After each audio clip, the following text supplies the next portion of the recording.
Allah yahdi hajatina wa yassir lana umurana wa yukhtim lana bi husnil khatimah bi syafaati sayyidina Muhammadin sallallahu alaihi wasallam. Sumala wi abaina wa ummahatina wa ajdadina wa jaddatina wa amamina wa amatina wa nahussu khasatan ila muassis hadzal masjid sunnal mu'alif hadzal kitab anna Allah yanfa'una bi barakatihim wa anwarihim wa asrarihim wa kamaniyati hujjan wa kamaniyati salafus salih wa ila hadratin nabi Muhammadin sallallahu alaihi wasallam.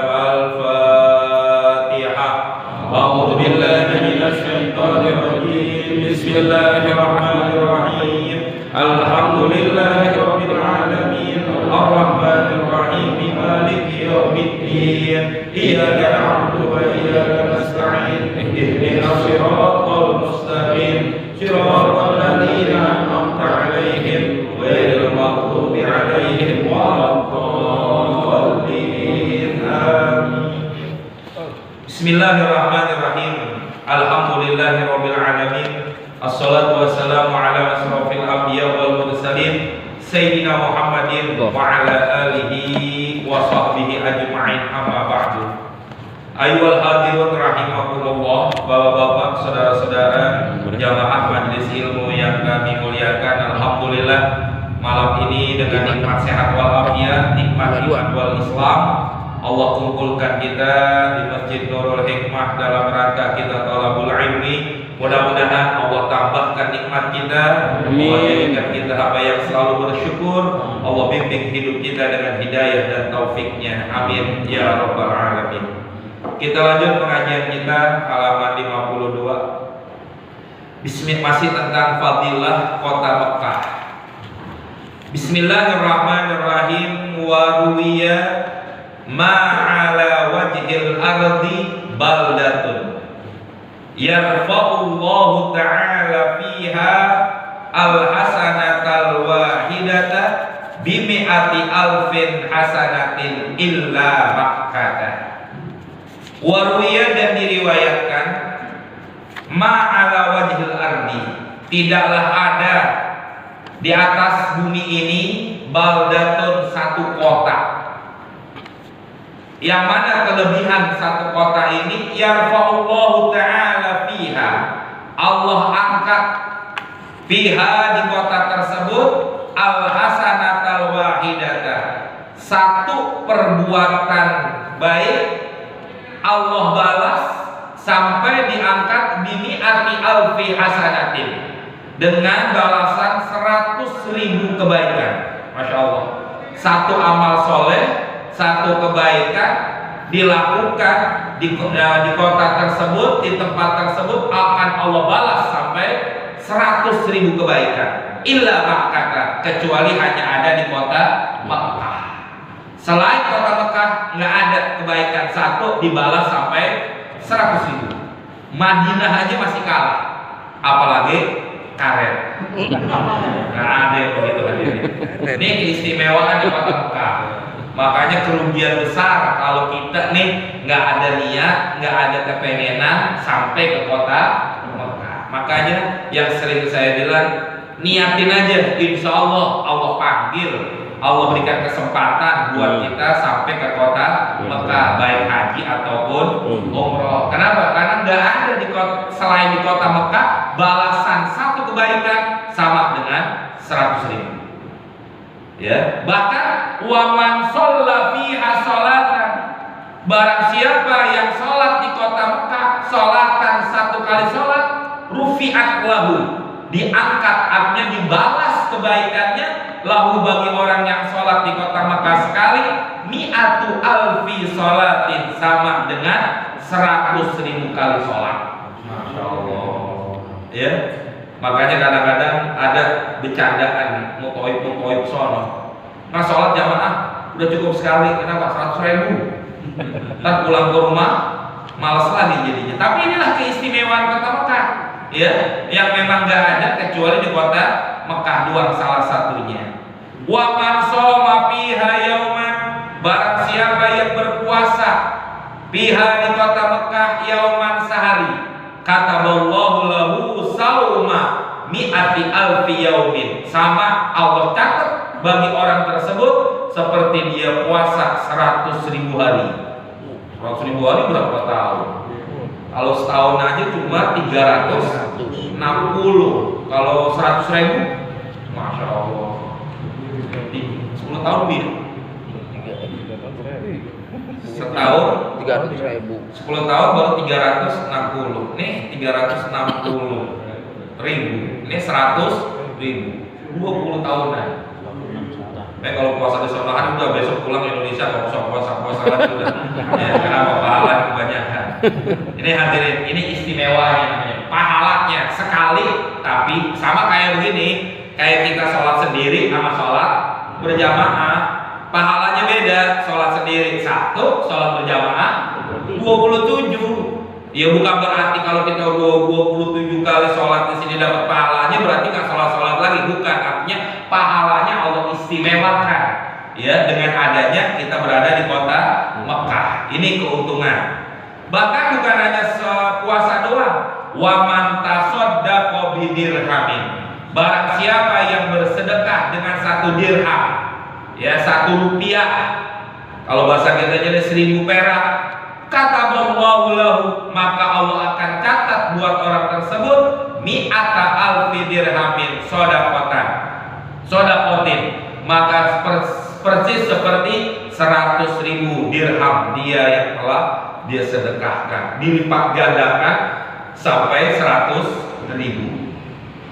Wa man khatamal qur'ana marratan wahidatan, barang siapa yang menghatamkan Al-Quran sekali aja di kota Mekah, kataballahu lahu, maka dicatat oleh Allah buat orang yang menghatamkan sekali mi'ata alfi khatmatin, sama dengan 100.000 kali khatam. Masya Allah. Ya kita aja belum sanggup di sini maksudnya, tapi di sono sekali menghatamkan. Tapi cobaan berat Pak. Ya orang mau baca Quran aja bawaannya ngantuk aja dah. Ya dikit-dikit kadang-kadang keder. Nah itulah, begitu berat ujiannya, begitu besar pahala yang Allah berikan kepada orang-orang yang mau ya melaksanakan amal-amal soleh yang ada di kota Mekah. Wa man sabbahallaha ta'ala, barang siapa yang membaca tasbih kepada Allah fiha di kota Mekah marrotan, sekali baca tasbih subhanallah, baca aja sekali udah, kataballahu lahu mi'ata alfin bighairiha, Allah catat orang tersebut membaca tasbih 100.000 selain di kota Mekah. Ini keuntungan ya. Makanya kalau kita lagi ada di sana nanti jangan banyak ya bengongnya, jangan banyak tidurnya, jangan banyak santai-santainya, lebih banyak kita banyakin ibadah. Ya apakah kita sholat ke masjid, atau kita baca Quran, atau kita minimal baca tasbih aja udah. Kenapa? Karena kita keuntungan, mumpung kita ada di sana di kota Mekah, maka lipat gandakanlah pahala yang sebanyak-banyaknya. Makanya gak ada ruginya. Kalau haji mungkin 40 juta, mungkin ya kurang dari 40 juta, taruhlah haji 40 juta yang kita keluarkan buat ongkos, tapi berapa banyak pahalanya yang kita dapat? Umroh umpama 20 jutaan, 20 juta yang kita keluarin buat berangkat umroh, tapi pahalanya begitu besar yang Allah berikan bagi orang tersebut. Nggak ada apa istilahnya, nggak ada balasannya, nggak ada nilainya duit 20 juta kalau dibandingkan dengan pahala yang Allah siapkan buat orang yang ibadah sampai ke kota Mekah. Bahkan dikatakan wala yaumun wahidun, tinggal sehari fi haramillah, di kota haramnya Allah, maksud di kota Mekah, wa amnihi, dan juga kota yang penuh dengan keamanan, maksud di kota Mekah, arjalaka, lebih engkau harapkan. Tinggal di sana sehari aja itu lebih kita harapkan daripada kita nggak pernah kok tinggal di kota Mekah. Makanya saya bilang di jamaah semua nih, niatin kita pengen sampai ke kota Mekah. Bagaimana caranya aja, insya Allah kalau Allah berikan rezeki, Allah berikan kesempatan, Allah panggil, bisa kita sampai ke kota Mekah. Wa afdal, bahkan sehari tinggal di kota Mekah lebih baik, lebih afdal min siyamid dahri, daripada puasa setahun penuh. Mampu Pak? Agak. Sebulan aja kita udah merasa capek, bagaimana kalau puasa setahun penuh? Tapi tinggal sehari di kota Mekah lebih baik daripada puasa setahun penuh. Wa qiyamihi, dan juga bangun malamnya fi ghairiha, selain daripada kota Mekah, minal buldani, dari kota-kota yang lain. Ini keistimewaan. Maka kalau orang umroh kan 9 hari tuh, ya, 2 hari perjalanan dihitungnya, tinggal seminggu, sepekan. 4 hari di Mekah, 3 hari di Madinah. 4 hari tuh kita di kota Mekah kalau umroh. Kalau mengambil paket yang 9 hari. Nah itu kalau 4 hari, sama seperti apa? Sehari aja tinggal di sono, lebih kita harapkan, lebih kita inginkan, dan lebih baik daripada puasa setahun, siangnya puasa, malamnya tahajud setahun penuh. Tapi lebih baik kita tinggal sehari saja, insya Allah. Makanya ada harapan seperti itu. Sekarang udah mulai dibuka, tapi masih susah Pak Ji. Masih susah. Ya kenapa? Banyak persyaratan. Insya Allah amannya sih antara Desember Januari. Insya Allah Januari saya pengen berangkat. Ya. Kenapa? Karena memang nyari amannya aja supaya gampang urusan kesana sininya. Ini salah satu keistimewaannya kota Mekah. Apalagi diantaranya ini yang ada cuma di kota Mekah. Makanya ada ulama di sana yang namanya Syekh Hamid Al-Qaf Al-Banjari, murid daripada salah satu Syekh Yasin Al-Badani. Saya nggak ketemu dengan beliau, dengan Syekh Yasinnya. Kalau orang tua saya ketemu dengan Syekh Yasin. Tapi kalau saya ketemu dengan muridnya namanya Syekh Hamid Al-Qaf Al-Banjari, orang Banjar, orang Kalimantan. Cuma udah tinggal di sana. Terus salah satunya beliau mengatakan bahwa di kota Mekah, Madinah, terutama kota Mekah, ada yang namanya makanul ijabah, tempat kalau kita berdoa itu diijabah oleh Allah. Ya, nggak ada di tempat lain, di negara lain, di kota manapun selain di kota Mekah, kota Madinah, ada yang namanya makanul ijabah, tempat kalau kita berdoa akan diijabah doa-doa kita. Itu hanya ada kota Mekah doang. Salah satunya apa? Nih, waruwiya, diriwayatkan man sholla khalfal maqami, barang siapa yang sholat di belakang makom Ibrahim. Makom Ibrahim tuh ya kalau orang bilang kayak kandang burung, tuh makom Ibrahim bukan kuburan Nabi Ibrahim. Tempat makom itu artinya tempat pijakan Nabi Ibrahim. Kalau kita lihat di situ ada kayak telapak kaki. Ya, kalau kita ngintip dikit tuh karena kan berupa kaca, kita ngintip ada telapak kaki Nabi Ibrahim. Itu waktu beliau membangun Ka'bah. Nah, sholat di situ di belakang, ya. Kalau ini Ka'bah begini, makam Ibrahim ada di sebelah sini. Kita sholat di belakangnya. Sholat di belakang makam Ibrahim rakaat ini cuma 2 rakaat. Biasanya kalau kita sholat di situ, sholat setelah tawaf, ya. Setelah keliling Ka'bah sampai 7 kali. Setelah 7 kali kita keliling Ka'bah, kita akan diajak menuju ke belakang makam Ibrahim. Sholat apa? Sholat sunnah tawaf. Sholat sunnah tawaf 2 rakaat. Usolli sunnata tawafi. Kalau kita lagi nggak tawaf gimana? Sholat sunnah apa aja dah? Waktu duha kita sholat sunnah duha. Waktu tahajud kita sholat sunnah tahajud. Kalau bisa, ya kalau nggak bisa, ya memang biasanya penuh itu. Penuh banget orang berjubel di tempat situ karena memang tempat yang mustajab. Dikatakan orang yang sholat di belakang makam Ibrahim 2 rakaat aja, apa manfaatnya? Ini nggak ada selain kota Mekah, karena nggak ada makam Ibrahim kecuali ada di kota Mekah dan ada di dalam Masjidil Haram. Ghufirallahu ma taqaddama min dzambih, ya, diampuni orang tersebut dosa-dosa yang lalu. Masya Allah. Dosa yang pernah dikerjakan, dosa yang pernah dia lakukan dengan sebab sholat 2 rakaat aja di makam Ibrahim diampuni oleh Allah.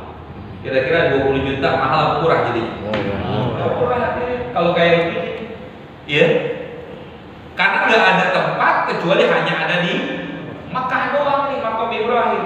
Makanya ya Tidak ada nilainya. Saya bilang harga 20 juta umpama, harga 20 juta umroh yang paling murah itu 20 juta, nggak ada nilainya kalau dibandingkan dengan diampuni dosanya. Makanya banyak orang ngumpulin duit, nabung, pengen banget sampai ke kota Mekah. Ya, kenapa? Tujuannya ingin nyari kayak begini nih hadirin. Ya, ada jamaah saya nih kemarin baru pengen daftar, Ustaz, saya punya duit cuma segini, pengen banget berangkat, gak ada duit lagi. Berangkat, saya bilang, ya, insya Allah. Kenapa? Karena tujuan kita hanya untuk menyampaikan orang. Kenapa? Karena kita bukan tujuan buat bisnis, tujuannya buat membantu, memudahkan orang sampai ke kota Makkah. Bukan hanya itu doang, bukan hanya diampuni dosanya doang. Yang kedua apa? Wa u'tiya minal hasanati, dan diberikan orang tersebut daripada berbagai macam kebaikan. Berapa banyak kebaikan yang diberikan?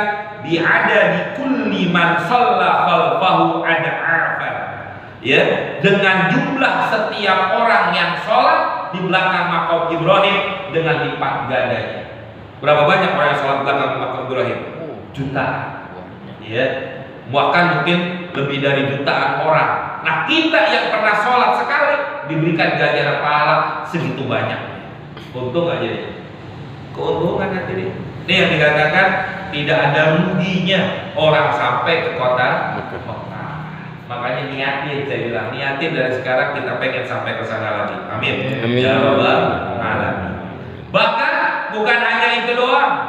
Sekali doang tuh 2 rakaat doang sholatnya diampuni dosanya, diberikan ganjaran pahala sebanyak orang yang sholat. Yang ketiga, wa amanahu Allahu ta'ala yaumal qiyamati min fadhil akbar. Allah datangkan kepada orang tersebut rasa aman, nggak ada rasa takutnya.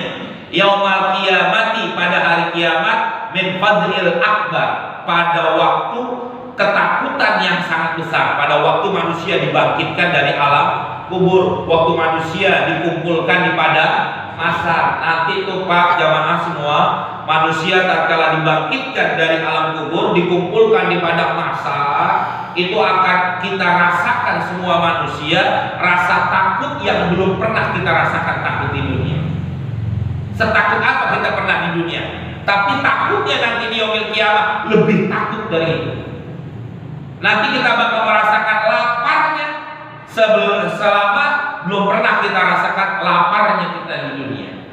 Selapar-laparnya kita di dunia, atau sehaus-hausnya kita hidup di dunia. Dari pagi kita puasa sampai maghrib, minum air putih aja hilang nggak?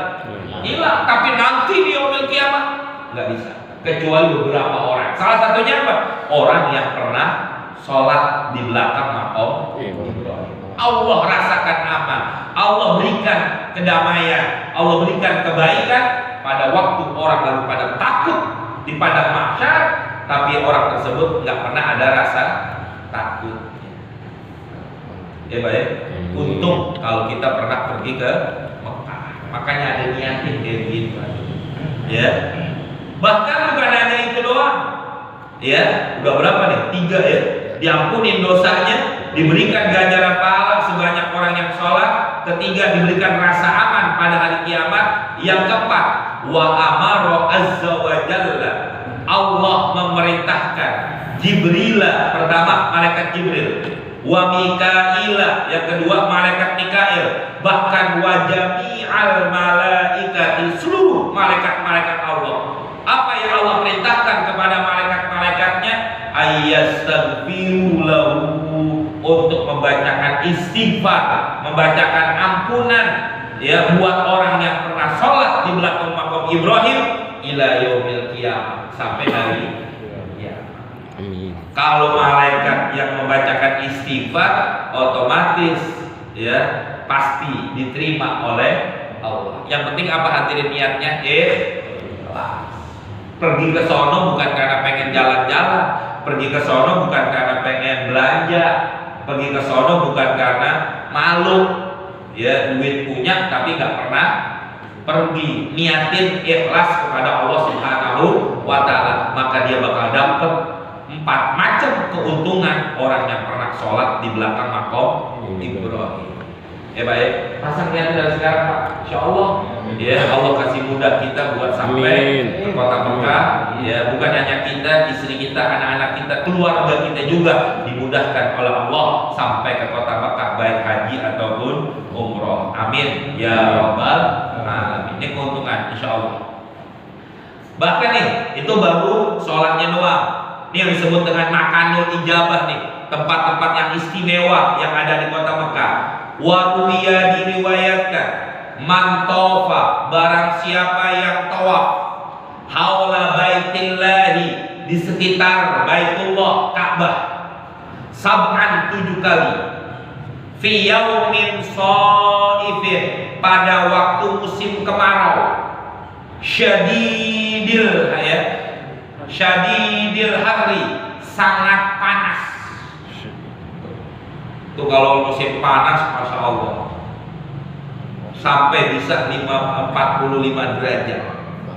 Ya, 2 tahun yang lalu puasa saya berangkat umroh itu karena waktu lagi panas-panasnya kayak begini. Ya, Masya Allah. Tapi ubin tetap adem kayak begini jamaah. Ubinnya tetap adem. Cuma suasananya aja panasnya Masya Allah. Ya. Tapi apa nih keuntungan? Orang yang pernah tawaf dikelilingin Ka'bah 7 kali pada waktu ya musim panas, hasiron an ra'sihi, enggak pakai tutup kepala, enggak pakai payung maksudnya. Kalau pakai peci kan enggak boleh. Kalau orang lagi umroh, kecuali kalau tawaf sunnah, ya pokoknya enggak pakai penutup kepala, enggak pakai payung, panas-panasan. Bahkan wastalamal hajarul aswada, dia istilam. Ya, kalau bisa cium, kalau nggak bisa istilah. Bismillah Allahu Akbar, kita istilah. Setiap melewatin hajar aswad, istilah. Bismillah Allahu Akbar. Lewatin lagi putaran kedua, istilah. Angkat tangan. Bismillah Allahu Akbar. Dan dia istilah kepada setiap hajar aswad fi kulli taufatin, setiap kali tawaf. Min ghairi. Nah di sini syaratnya nih Pak. Ya, jamaah nih. Min ghairi, tanpa ayyudhiya ahadan, menyakiti orang lain. Artinya jangan didorong, jangan diinjak tuh orang. Biasa kadang-kadang main sikut juga, jangan. Biasanya memang di Hajar Aswad tuh pas lurusan Hajar Aswad di situ macet. Ya. Kalau kita didorong orang, biarin aja udah, jangan kita marah. Kalau seandainya kita didorong, kalau bisa jangan mendorong orang. Kenapa? Karena memang di situ orang lagi pada ngantri-ngantrinya karena pada lama. Ya, karena orang-orang yang berhenti lama banget. Bismillahirrahmanirrahim, Bismillahirrahmanirrahim berkali-kali dia. Ya nggak ngerti. Nah, tapi buat kita kalau beristilah, apalagi nyium hajar aswad, kalau bisa jangan sampai nyakitin orang.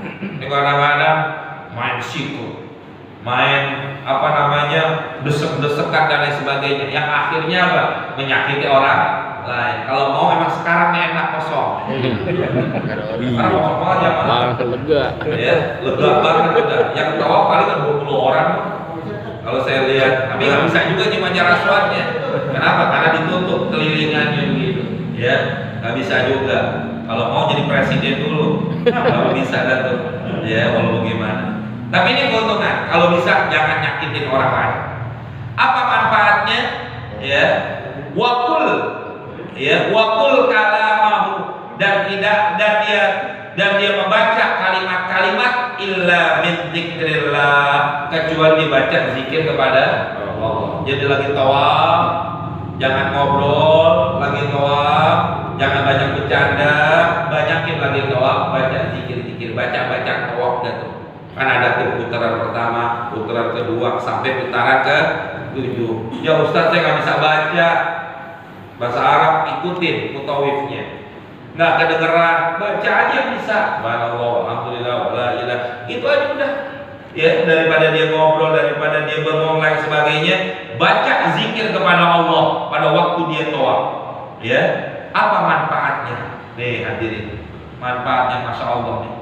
Kataba kutibalahu, dicatat buat orang tersebut bikulli qadamin, setiap satu langkah, yarfa'uha, yang dia angkat satu kaki, sab'una alfa hasanatin, dibalas sampai 70.000 kebaikan. Baru satu langkah, belum langkah kedua. Berapa langkah kira-kira? Masya Allah. Ya satu putaran aja tuh Ka'bah gede banget tuh. Luas banget tuh Ka'bah. Baru satu putaran, bagaimana sampai 7 kali putaran? Satu langkah aja dibalas sampai 70.000 kebaikan. Satu langkah itu pula wa maha anhu sab'una alfa sayyi'atin, dan Allah hapuskan orang tersebut 70.000 kesalahannya. Satu langkah doang. Ya. Bahkan bukan hanya itu doang, warafa'alahu, dan Allah angkat orang tersebut sab'una alfa darajatin, sampai 70.000 derajat. Naik ke atas. Satu langkah. Berapa langkah? Tinggal dihitung dan ini. Berarti apa? Semakin kalau kita tahu begini jamaah, semakin dekat ke Ka'bah semakin dikit putarannya, cepat. Berarti semakin jauh kita dari Ka'bah, berarti semakin banyak langkahnya. Ya, kalau di dekat mungkin bisa 20 menit, 15 menit sampai udah. Tapi kalau udah di pinggiran jauhnya bisa setengah jam. Ya, apalagi kalau udah naik di lantai 2, 1 jam bisa itu. Karena saking jauhnya, tapi pahalanya semakin banyak. Ya. Ini keuntungan orang yang bisa tawaf di samping Ka'bah. Wa fadlul masyi 'ala raqibi, keutamaan orang yang berjalan pada waktu tawaf 'ala raqib dibandingkan dengan orang di naik kursi roda. Ya, kalau kita sehat, masih mampu, lebih baik kita jalan. Ya, saya kadang-kadang ya ngimbangin. Kadang-kadang ada jamaah yang udah tua, yang udah gak bisa ikutin bareng-bareng rombongan. Saya bilang, udah ikut sono, saya bimbing yang tua-tuanya aja udah. Ya, jadi lambat. Karena apa? Karena takut mereka nggak paham, nggak ngerti. Ya udah kita ikutin. Kadang-kadang nggak bisa dibawa Ustaz, kita naik di atas sudah. Ya, orang udah pada selesai kita bahas aja tawaf lagi. Kenapa? Karena memang jaraknya begitu jauh. Saya bilang sama jamaah, kalau masih bisa jalan lebih baik jalan, jangan pakai kursi roda. Ya. Kenapa? Karena fadilahnya, keutamaannya seperti apa? Orang yang berjalan keutamaannya dibandingkan naik kursi roda, kafadlil qamari lailatil badri, seperti fadilah keutamaan malam daripada bulan purnama, ala sa'iril kawakib, dibandingkan dengan bulan-bulan yang lain. Artinya terangnya begitu terang, pahalanya begitu besar orang yang bisa tawaf berjalan, ya, dalam keadaan berjalan, bukan dengan cara mengendarai kursi roda. Ini cuma ada di kota Mekah. Ya, Pondok Gede ada. Ada nggak Pondok Gede? Kabar? Ada. Tawaf aja di Ustaz, jika nggak bisa ya beda lah. Ya, di kota sono banyak sekarang miniatur Ka'bah banyak, cuman nggak bisa. Itu cuman hanya ada di kota Mekah doang bisa kayak begitu hadirin. Ya. Waruya riwayatkan man tawafa bil baiti khamsina marratan. Barang siapa yang tawaf di Baitullah, di Ka'bah, khamsina marratan, 50 kali. Yakni khamsina usbu'an, 50 kali Jumat. Ya. Artinya 50 kali atau 50 kali Jumat.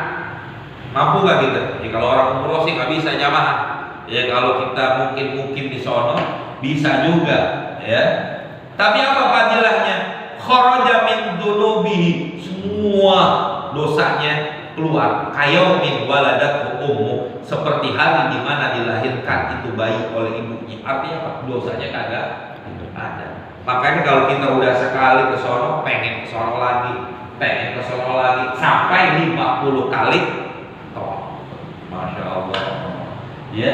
Makanya kalau lagi ada di sono, jamaah saya ngajarin jamaah saya begitu. Emang dapat umroh 3 kali kita. Hari pertama umroh dari Bir Ali dari Madinah, nanti umroh yang kedua dari Ja'rona, yang ketiga biasanya saya ambil dari Huzaim kadang-kadang kalau kita ke Taif ngambil dari sana nanti, ya 3 kali. kalau ikut saya kebanyakan travel itu umroh cuma dapat 2 kali. Kalau saya ngajar kadang-kadang sama yang muda-muda, begini siang habis isya, yuk kita ambil mikot lagi. Yang kuat-kuat doang, ambil lagi mikot. Yang dekat aja dari Takim, modal cuma 10 real bolak-balik, ntar ke Mekah kita bawa lagi. Kalau yang muda-muda saya ajakin begitu, biar mumpung. Kalau udah tua sih susah jamaah, repotin juga. Dia gak bakal kuat, dia capek kelilingin sa'i dan juga tawafnya. Tapi itulah keuntungan orang yang bisa ya tawaf sampai 50 kali tawaf di Baitullah, di Ka'bahnya Allah, dosanya habis seperti hari di mana dia dilahirkan. Masya Allah. Ini keuntungan ya. Makanya niatin jamaah. Berikutnya lagi nih keistimewaan. Waruya diriwayatkan annal hajar al-aswad. Sesungguhnya hajar aswad. Ya, hajar aswad itu batu hitam yang ada di pinggir samping daripada sebelum pintu Ka'bah. Yashhadu akan menjadi saksi limanis talamahu bagi orang yang pernah istilah. Istilah itu kalau bahasa kita melambaikan tangan doang, dada gitu ya. Bismillahirrahmanirrahim. Itu hajar aswad akan menjadi saksi bagi orang yang beristilah. Wa qabbalahu, dan orang yang pernah mencium hajar aswad min ahli dunia, dari penduduk dunia. Jadi saksi ya. Kalau pernah istilah, kalau pernah mencium hajar aswad. Bahkan bukan hanya pernah jadi saksi, artinya nanti jadi saksi itu jamaah. Jadi saksi nanti kita di yaumil kiamah. Tatkala kita dihisab oleh Allah, tatkala manusia itu semua diminta pertanggungjawaban amalnya, maka manusia nanti ini semua akan menjadi saksi, termasuk di masjid kita nih jamaah. Ya, di masjid kita nih semua nih akan jadi saksi. Ya, di tembok, tiang, semua yang ada di masjid nih. Makanya kadang-kadang para ulama mengatakan kenapa kita sholat fardu di sini, sholat sunnah pindah tempatnya, begitu. Kenapa? Karena tempat kita sholat itu akan jadi saksi. Kita sholat di sini, injak di sini nih, ini akan jadi saksi ubin ini yang pernah sholat di sini. Makanya sholat sunnahnya pindah ke tempat lain.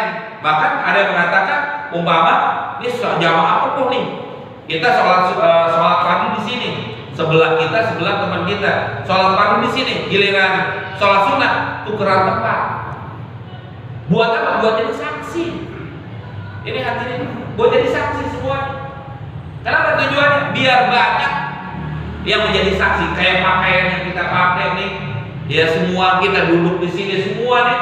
Makanya kadang-kadang ada orang duduk ngaji malam minggu ini di sini, malam minggu besok di sana, malam minggu besok lagi pindah lagi di sini, yang begini juga di sini. Jangan pindahnya keluar. Tidak keluar dari ngaji, habis sudah hadirin. Ya, ya kan? Makanya pada pindah tujuannya bukan buat apa-apa, bikin banyak tempat, bikin banyak saksi. Sama hajar aswad pun akan menjadi saksi nanti itu. Kalau kita pernah istilah atau pernah mencium hajar aswad. Udah pernah nyium? Belum ya. Istilah? Belum juga. Udah. Kalau yang udah pergi haji atau umroh, yang belum ya belum pernah. Ya. Saya alhamdulillah istilah udah, mencium hajar aswad udah beberapa kali. Alhamdulillah. Ya. Kenapa? Karena memang ya mencari sunnahnya aja. Ya, itu aja kan jadi saksi. Selain jadi saksi apalagi? Wa annahu, bahwasanya itu hajar aswad syafi'un musyaffa'un, akan memberikan syafaat ya kepada orang yang pernah mencium atau beristilah. Bahkan kita yang pernah mencium atau pernah beristilah akan mampu memberikan syafaat pertolongan kepada orang lain. Tuhan. Makanya di sini orang-orang tua kita dulu, kenapa orang pulang haji atau orang pulang umroh kita datengin?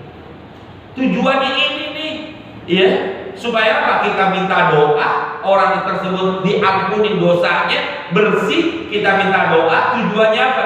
Dia pernah istilah, minimal dia pernah istilah aja, melambaikan tangan di hajar aswad. Itu hajar aswad akan memberikan syafaat, dan orang itu akan memberikan syafaat juga kepada kita. Bukan tujuannya pengen nyari oleh-oleh. Dikasih alhamdulillah, nggak dikasih lagi. Mau kasih duit Allah kemarin gue bekelin pas pulang nggak beli apa ya kan begitu. Ya, tujuannya kayak begitu buat nyari syafaatnya nanti. Tuh tujuannya. Wa annahu, nah nih, wa annahu dan sesungguhnya Hajar Aswad karena Hajar Aswad dulunya asyaddu bayadha, lebih putih minat salji daripada salju. Salju putih karena itu batu yang ada.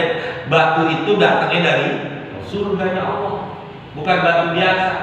Batu yang memang datangnya dari surganya Allah. Dulu asalnya itu putih, ya, Hajar Aswad. Kenapa bisa jadi hitam? Hatta sawwadathu, sehingga menjadi hitam itu batu. Khotoya ahli syirki, karena dosa-dosa orang-orang yang musyrik kepada Allah. Ya, gara-gara orang-orang yang musyrik kepada Allah yang menyentuh daripada itu Hajar Aswad, sehingga Hajar Aswad jadi hitam. Yang awalnya putih. Masya Allah. Kenapa? Memang itu batu langsung dari surganya Allah. Ya, nggak ada di dunia selain ada di kota Mekah. Bahkan istimewanya itu Hajar Aswad, walaula dzalika, kalaulah tidak karena orang musyrik yang memegang itu Hajar Aswad sehingga menjadi hitam, mamassahu, tidaklah memegang atau tidaklah menyentuh zu'ahatin, orang yang punya penyakit, illa syafiyah, kecuali sembuh.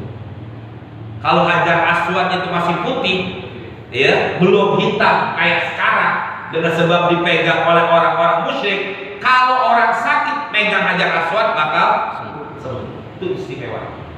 Tapi sekarang udah nggak bisa. Kenapa? Karena memang udah berubah menjadi hitam.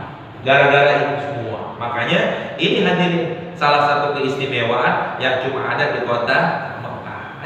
Minimal kalau kita nggak pernah mencium istilah, ya. Istilahnya tujuannya apa? Menjadi saksi dan akan menolong kita nanti, dan akan kita tolong orang yang pernah mencium daripada atau beristilah kepada Hajar Aswad. Nih keistimewaan kota Mekah. Ada lagi diantaranya istimewanya lagi kota Mekah mana?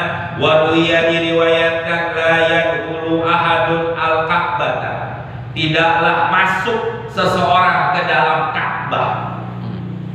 Tapi kita nggak bisa masuk ke dalam Ka'bah, benar-benar Ka'bahnya, ya nggak bisa, kecuali setingkat presiden, ya, menteri aja belum tentu bisa, apalagi orang biasa, kecuali orang-orang istimewa, pendamping dan sebagainya. Bagaimana caranya? Kita nggak bisa masuk ke dalam Ka'bah, masuk ke lingkaran yang setengah, yang disebut dengan Hijr Ismail. Orang masuk ke dalam Hijr Ismail sama seperti masuk ke dalam Ka'bah. Maka usahakan. Saya sendiri kalau jamaah saya ajak, yuk ada waktu khusus, saya ajak jamaah saya semuanya biar bisa masuk ke dalam Hijr Ismail. Supaya apa? Masuk kata gaul ini. Coba jamaah. Dikatakan tidaklah seseorang itu masuk ke dalam Ka'bah illa kecuali birahmatillah, karena rahmat Allah. Tuh desuk-desukan jamaah, kumpul sholat aja kita nggak bisa kayak sholat biasa. Kadang-kadang kita sholat ya di pantat orang. Kenapa? Karena betul-betul banyak orang yang numpuk pengen masuk ke dalam Hijr Ismail. Karena kita nggak bisa masuk ke dalam Ka'bah, cuma bisa masuk ke dalam Hijr Ismail tuh, yang lingkaran setengahnya itu. Tahu ya lingkaran setengah? Ya. Nah, itu masuk situ sama dalam Ka'bah. Yang kedua, apa manfaatnya orang bisa masuk ke situ? Wala yakhruju minha, tidaklah orang itu keluar minha dari Ka'bah illa kecuali bimagfiratillahi azza wa jalla, mendapatkan magfirah dari Allah, dosanya diampuni, rahmatnya. Maka kalau dia masuk, dia mendapatkan kasih sayang dari Allah, maka banyakin doa. Apa aja lah, saya nggak bisa bahasa Arab, baca Indonesia. Ya apa aja kita minta di situ, kebaikan-kebaikan dan lain sebagainya. Bukan hanya yang kita doain buat kita, termasuk siapa? Anak-anak kita, keluarga kita, termasuk semua orang-orang yang meminta doa kepada kita. Tujuannya apa? Supaya dapat rahmat. Karena kita lagi dalam rahmat Allah. Keluar dari situ, dosa kita semua diampuni oleh Allah dan sebab masuk dan keluar dari Ka'bah atau Hijr Ismail tersebut. Ini keuntungan hadirin. Masya Allah. Ya, maka kadang-kadang ada orang bilang apa ya Ustaz, saya belum pantas ke sono. Pantas enggaknya kan salah kita. Betul gak gitu? Ya karena nggak ada niat aja. Orang ada niat, nggak ada duit bisa sampai Pak. Betul? Orang ada niat, nggak ada duit bisa sampai. Tapi orang ada duit, nggak ada niat, nggak bakal sampai. Makanya dari sekarang kita masak niat. Insya Allah Allah sampaikan kita ke sana. Waduya, wallahu a'lam bishawab. Insya Allah nanti kita lanjut lagi masih yang berkaitan dengan hal-hal fadilah keutamaan kota Mekah. Insya Allah. Ya mudah-mudahan kita baca ini kitab. Mudah-mudahan kita dan keluarga kita dipanggil oleh Allah sampai ke kota Mekah sehingga kita bisa melaksanakan ibadah haji atau umroh. Ya di haji ini wa ila hadratin Nabi al-Fatihah. A'udzubillahi minasyaitonir rajim. Bismillahirrahmanirrahim. Alhamdulillahirabbil alamin arrahmanir rahim maliki yaumiddin. Iyyaka na'budu wa iyyaka nasta'in ihdinas siratal mustaqim siratal ladzina an'amta 'alaihim ghairil maghdubi 'alaihim waladdallin. Amin. Bismillahirrahmanirrahim. Alhamdulillahirabbil alamin. Allahumma shalli ala sayyidina Muhammad wa ala ali sayyidina Muhammad. Allahumma anfa'na bima 'allamtana wa 'allimna ma yanfa'una wa zidna 'ilman nafi'a. Rabbana atina fid dunya hasanah wa fil akhirati hasanah wa qina adzabannar. Sallallahu alaihi wasallam Muhammadin wa alihi wasallam. Alhamdulillahirabbil alamin. Assalamualaikum warahmatullahi wabarakatuh. Waalaikumsalam.